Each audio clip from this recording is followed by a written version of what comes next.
Hello दोस्तों, आप सभी का स्वागत है हमारे YouTube चैनल गोल्डन क्लास में।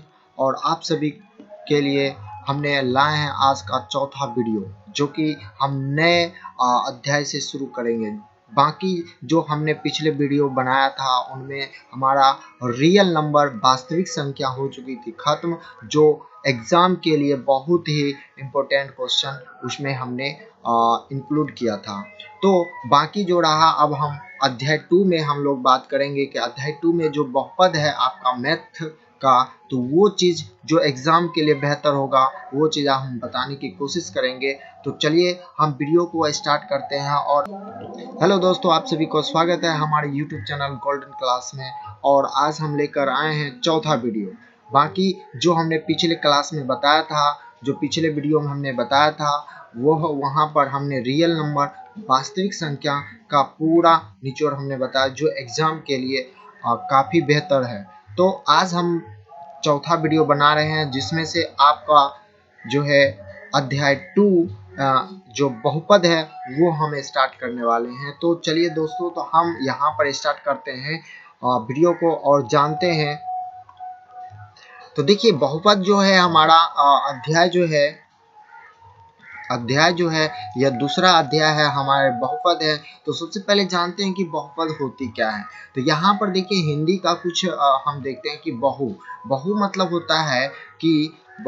होता है बहुत, अनेक, है ना, बहुत। और यहाँ पे देख रहे हैं पद मतलब इनकी संख्या जो होनी चाहिए, टर्म जो होनी चाहिए वह बहुत सारे होने चाहिए, है ना। तो टर्म जो होनी चाहिए उनकी टर्म वो बहुत सारे पद, है ना, पद जो होती है, तो वही हमारा क्या कहलाता है, बहुपद कहलाती है। और बहुपद का क्या एक परिभाषा होती है वो हम सबसे पहले देना चाहेंगे कि परिभाषा क्या होती है बहुपद की। तो देखिए, तो कहता है कि वैसा चर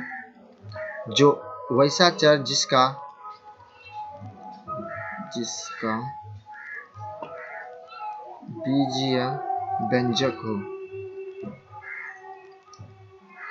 जिसका बीजीय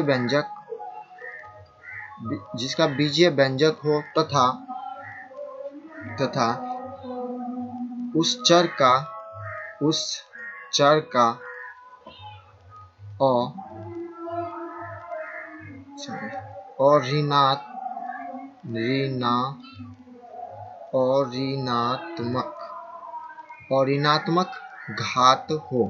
ऋणात्मक घात हो तथा इसे बढ़ते क्रम एवं घटते क्रम में सुव्यवस्थित किया जा सके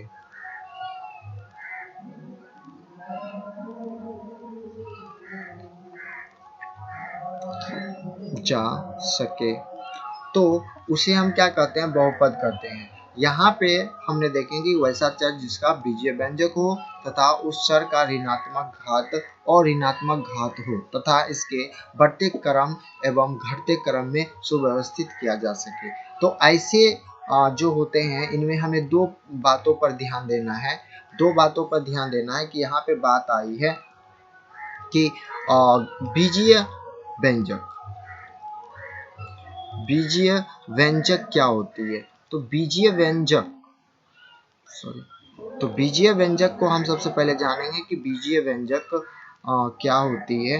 तो बीजीय व्यंजक जो है, कहते हैं कि यदि चर को, है ना, यदि कोई भी चर हो, यदि चर को उनके प्लस, माइनस या गुना या भागा, इन सभी रूप में यदि हम इनको व्यवस्थित कर दिया जाए, है ना, उनको व्यवस्थित कर दिया जाए, तो वैसा मान ही क्या कहलाती है, वैसा मान जिसको हम चर को प्लस से या माइनस से या गुना से या भागा से इसको व्यवस्थित कर दिया जाए, तो वही हमारा क्या कहलाता है, बीजीय व्यंजक कहलाता है।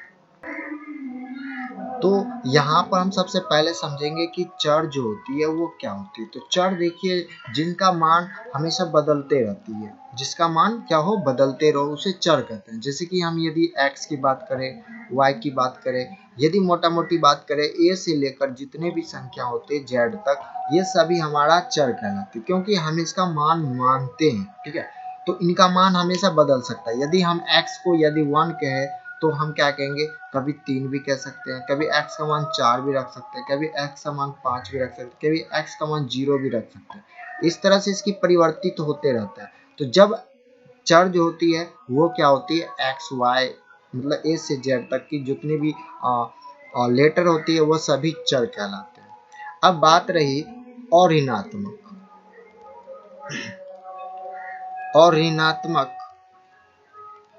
अऋणात्मक घात क्या होती है, अऋणात्मक घात के बारे में सबसे पहले समझना है। तो अऋणात्मक घात का मतलब होता है बिना माइनस वाला घात, है ना। यदि आप माइनस लगा के घात दे रहे हो तो इसका मतलब अऋणात्मक घात नहीं हुई, है ना। तो यहाँ पे घात का मतलब होता है, अऋणात्मक घात का मतलब होता है कि माइनस ना हो। ठीक है, जैसे कि हम यहाँ x पावर 2 दे सकते हैं, है ना, x पावर 3 दे सकते हैं, x पावर 7 दे सकते हैं, मगर इस पर हम माइनस लगा दें तो वो हमारा नहीं होगा। जैसे कि हम यहाँ पे 3 पर मतलब माइनस x पावर -3 हमने रख दिया, तो ये -3 यदि है तो वह बहुपद का भाग नहीं है, ये बहुपद नहीं होगा, तब ये बहुपद नहीं होगा, ये गलत हो जाएगा।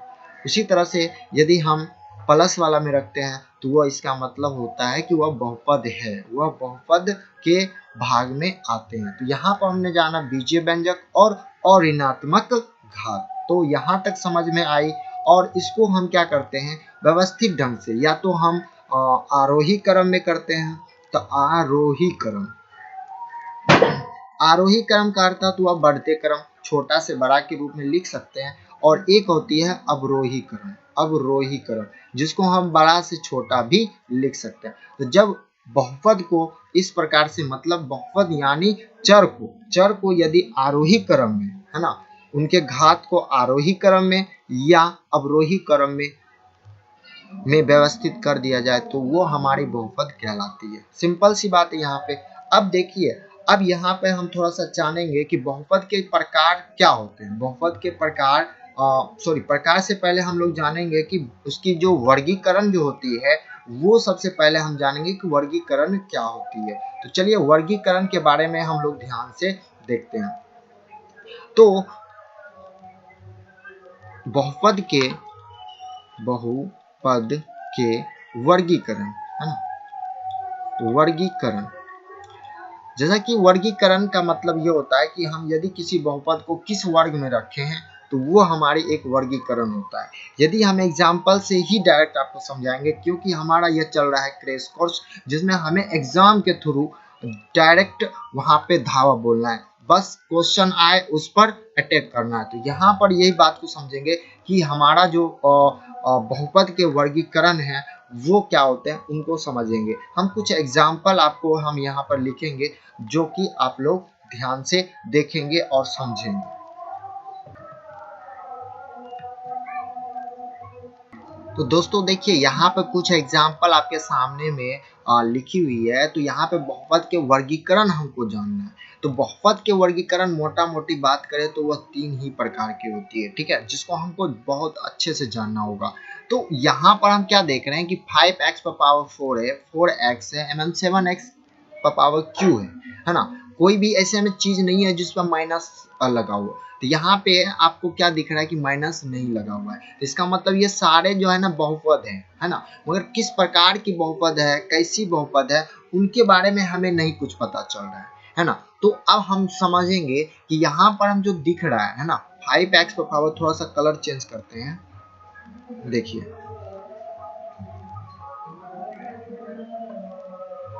तो देखिए यहाँ पर जो ना 5x पर पावर 4 है, यहाँ पे 4x है और यहाँ पे 7x³ है। कोई भी जो है एक दूसरे से प्लस और माइनस से या एनीबॉडी कुछ से भी नहीं जुड़ा हुआ है ना।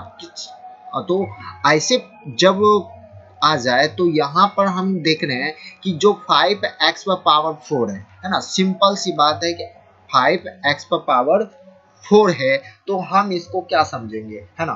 तो इनको हम यहाँ पे वर्गीकरण में इनको बहुपद में हम बोलते हैं एक पदी, है ना।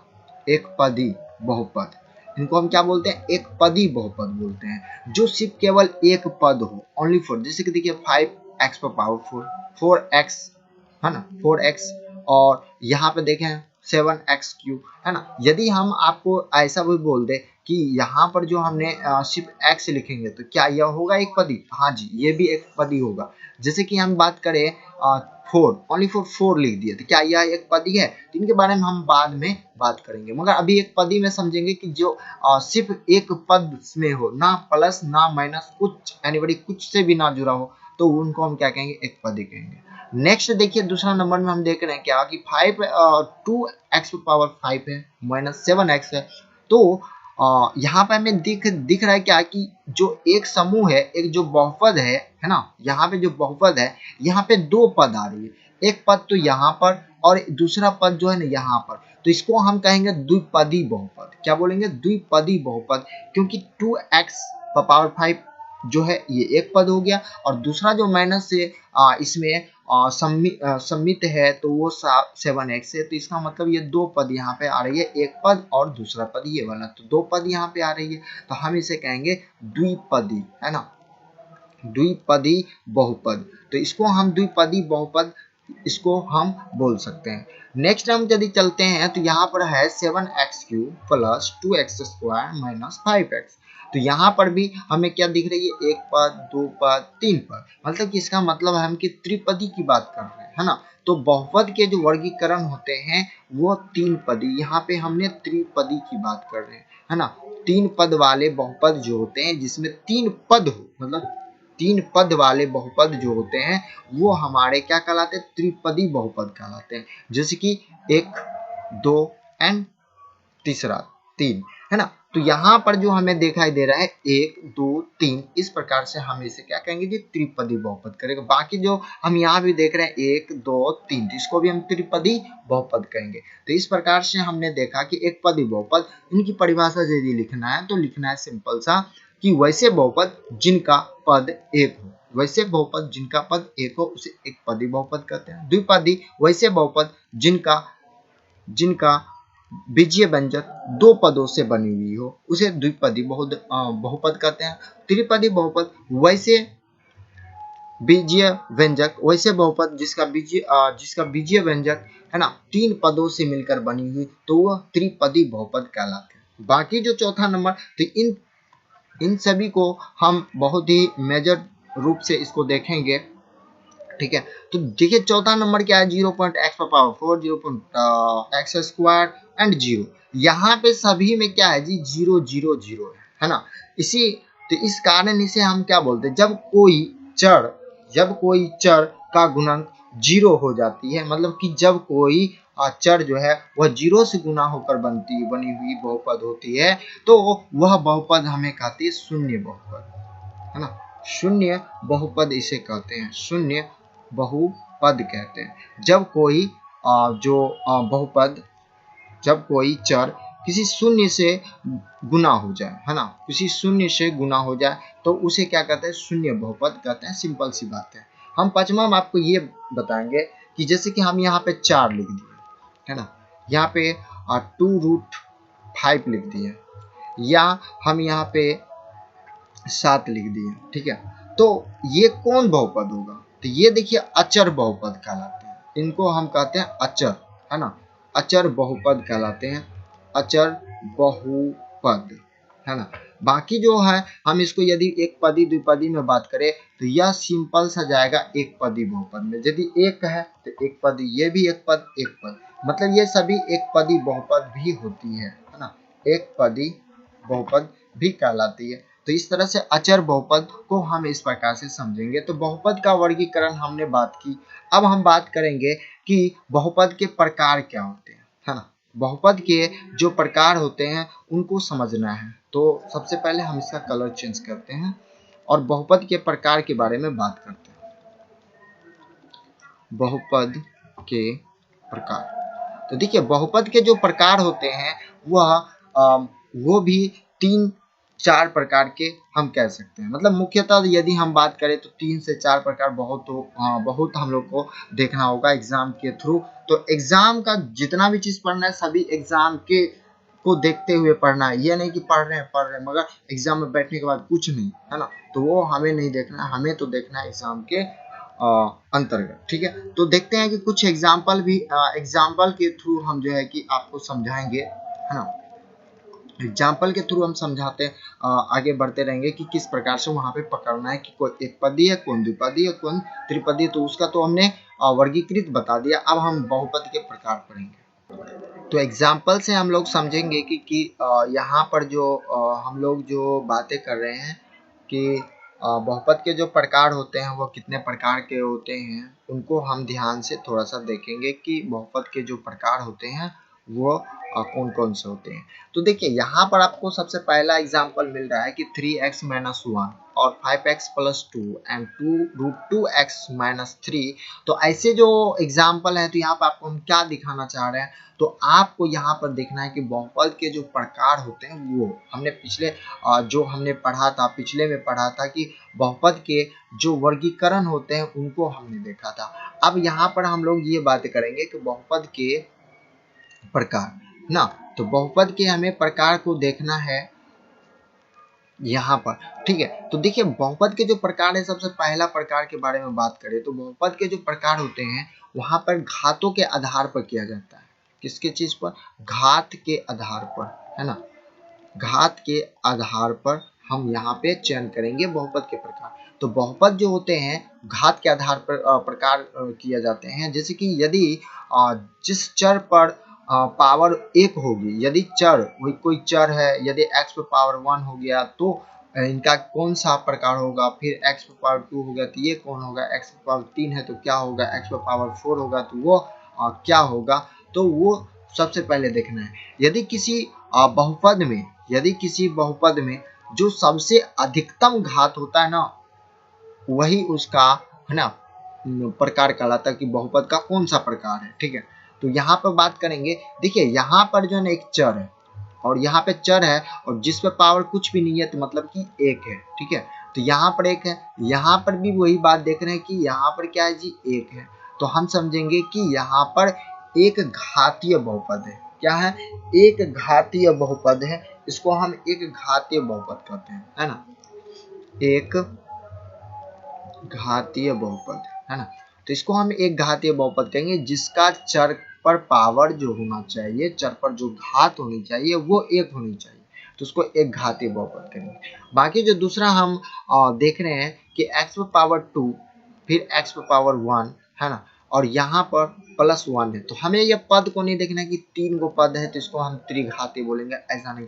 हमें चर पर सबसे अधिकतम घात देखेंगे। यहाँ तो 1 है और यहाँ पर 2 है, तो 2 जो है इसका सबसे अधिक घात है। तो सबसे अधिक घात होगी तो वही क्या कहलाएगी। अब 2 घात अधिक, सबसे अधिक घात कितनी है? 2, तो इसको हम कहेंगे द्विघातीय।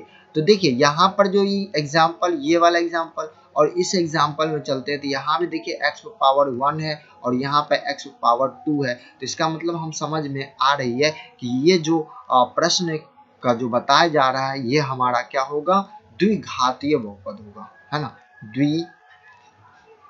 द्विघातीय बहुपद। तो ये द्विघातीय बहुपद निकल के सामने आएगी, है ना।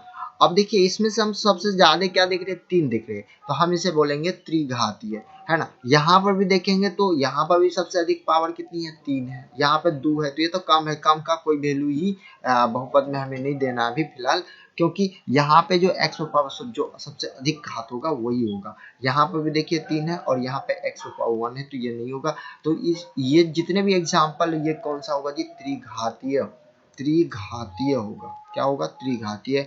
एंड नेक्स्ट यदि हम देख लेते हैं तो x पे पावर 4 हो, x पे पावर यहाँ पे 4 है, मतलब कि ये सभी कम है। यहाँ पे 2 है, यहाँ पे 3 है, यहाँ पर 1 है। तो इस तरह से जो कम वाला जो है वो वाला हमें नहीं देखना है। जो उस बहुपद के जो सबसे अधिकतम जो होंगे वही उनकी प्रकार होती है। तो देखिए अधिकतम क्या है जी? 4 है। तो 4 मतलब चतुर्थ, है ना, चतुर्थ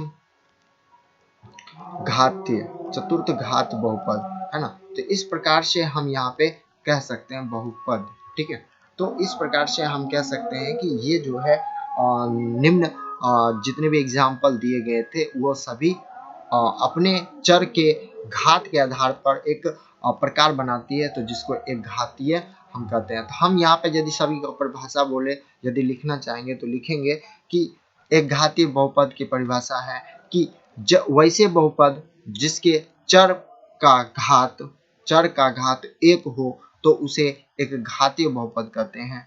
फिर द्विघातीय वैसा बहुपद जिनके चर का घात है ना 2 हो तो उसे हम द्विघातीय कहेंगे। त्रिघातीय बहुपद वैसे बहुपद जिनके चर का घात 3 हो तो उसे त्रिघातीय बहुपद कहते हैं। और बाकी जो होते हैं उनको उसी प्रकार से हम बोलते, जो अधिकतम घात होगी उनको हम उसी तरह से बोलते, जैसे 4 है तो चतुर्थ घात बोलेंगे। तो वैसे बहुपद जिनके चरों के पावर या घात जो होना चाहिए वो 4 है तो उसे चतुर्थ घात कहते हैं। इस तरह से हमने यहाँ तक की बातें खत्म की जो कि आपको ऑब्जेक्टिव प्रश्न में बहुत ज़्यादा पूछी जा सकती है। तो यहाँ तक हमारी ये आपको समझ में आए तो ज़रूर हमें वीडियो को लाइक करें और सब्सक्राइब करें, ठीक है। और दूसरे को जो है ना इस को शेयर करें जिससे हो सके कि वो भी ये सभी जान सके, ठीक है। तो हेलो दोस्तों, तो आज के लिए हम लोग इतना ही। कल जो है हम लोग आगे की बात करेंगे। तो कल जो है नेक्स्ट वीडियो आपको फिर मिलेगा। तो आप जो है हमारी चैनल के साथ जुड़े रहिए जिससे आपकी जो 2022 की जो मैट्रिक की परीक्षा है वो आपका कंप्लीट हो सके, ठीक है। तो हमारे साथ बने रहिए।